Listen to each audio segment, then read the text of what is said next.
जौनसार बावर की समृद्ध संस्कृति और गहरी आस्था का केंद्र भटाड़ गांव में बाबा केदार का नवनिर्मित जीर्णोद्धार मंदिर दर्शन। जय हो केदार बाबा की। जय माता दी सभी को। आज मैं जा रहा हूं अपनी वाइफ के भाई के संग, अजय, जो कि मेरा मित्र है।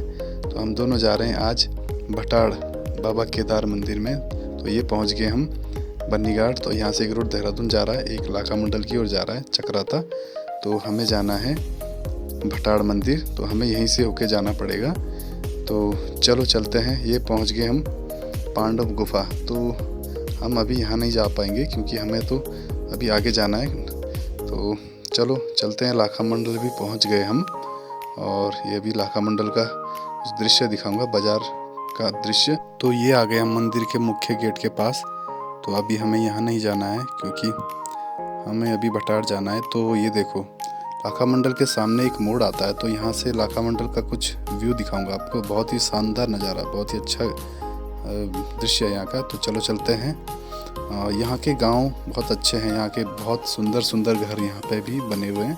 तो चलो हम चलते हैं अब चक्राता की घाटियों में। ये ग्राम धौरा आ गया, धौरा देवी मंदिर है। तो चलो चलते हैं जौनसार की घाटियों की ओर। ये पहुंच गए, एक जाता है चक्राता की ओर, एक जाता है भटाड़ मंदिर की ओर। ये नंदी महाराज भी खड़े हैं सामने। तो ये पहुंच गए हम छोटाड़ की घाटी की ओर। यहाँ से बहुत ही अच्छा व्यू आता है। तो हम यहाँ थोड़ी देर, मैंने अजय को बोला, मैंने कहा यहाँ रुक जाते हैं थोड़ी देर। तो यहाँ पे थोड़ा सा प्रकृति के गोद में लड़ाइयाँ लेने का मन हुआ, क्योंकि इन वादियों का सुकून का एहसास कुछ अलग ही है। तो चलिए, हम ये भटाड़ गांव भी पहुंचने वाले हैं। ये रहा हमारा बाबा केदार। तो अब हम यहाँ से प्रसाद लेते हैं। दुकान में बैठी गुड़िया हमें बता रही थी कि मंदिर तक गाड़ी जाती है। तो हम भी निकल पड़े और ये पहुँच गए हम भटाड़ गांव के गेट के पास।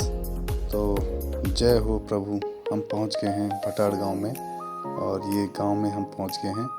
तो हम बाबा केदार को नमन करते हुए अंदर बाबा केदार के धाम में प्रस्थान करते हैं। शायद ये उनका ही बुलावा था जो कि मैं यहाँ तक पहुँच गया हूँ। तो चलो, मंदिर में जाने से पहले हम हाथ मुंह धुल लेते हैं और हाथ पैर धुल लेते हैं, और फिर उसके बाद प्रसाद लेकर हम मंदिर की ओर अंदर जाते हुए मंदिर में बाबा केदार को नतमस्तक नमन करते हुए और प्रसाद चढ़ाते हुए पंडित जी के पास।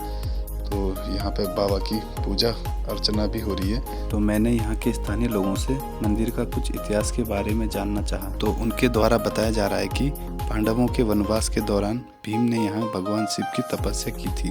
मंदिर की कलाकृति और काष्ठ कला को देखकर मेरा मन भी गदगद हो गया। बहुत ही सुंदर एवं भव्य कार्य।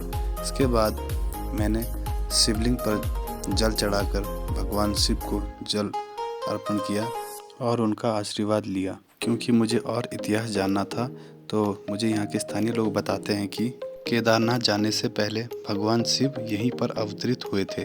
और यही नहीं, इस गांव को छोटा केदारनाथ भी माना जाता है, क्योंकि जो लोग मुख्य केदारनाथ धाम नहीं जा पाते, उन्हें यहाँ दर्शन करने से बराबर पुण्य मिलता है। और यह भी मान्यता है कि यहाँ पितृ तर्पण करने से पूर्वजों को शिवलोक की प्राप्ति होती है, क्योंकि इस मंदिर को केदारनाथ के समान पूजनीय माना जाता है। अब हम जा रहे हैं हवन कुंड की ओर। बताते हैं कि जून 2025 में जब मंदिर का भव्य निर्माण और प्राण प्रतिष्ठा हुई थी, तब नव यज्ञशाला और हवन कुंड को शास्त्रों द्वारा विधि से तैयार किया गया था। यहाँ के लोग मुझे बहुत अच्छे और सरल स्वभाव के लगे, और इनसे मुझे बहुत कुछ सीखने को मिला। माना जाता है कि यहाँ ध्यान लगाने से अपने पितरों का होने का एहसास एवं उनका आशीर्वाद मिलता है। तो चलिए, यहाँ के लोगों से भी लेते हैं विदा। बहुत ही अच्छे लोग थे यहाँ के। अंत में बाबा केदार से यही प्रार्थना करूँगा, हे महादेव, केवल मेरे परिवार का ही नहीं बल्कि इस पूरे संसार के सभी जीवों का कल्याण करें, और मुझे यूं ही सत्य के मार्ग पर चलने की प्रेरणा दें। जय हो बाबा केदार की, जय हो प्रभु। तो चलो, बच्चों को भी करते हैं बाय।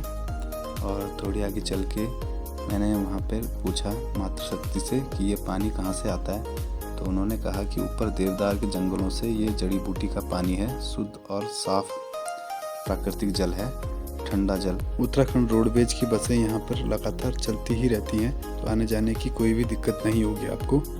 तो अब हमें भूख लगी है, तो सबीना ने जो कद्दू की सब्जी और रोटी पैक करके दी है उसे खा के चलते हैं। तो वाह क्या स्वाद है, बहुत ही स्वादिष्ट है अपनी घर का खाना।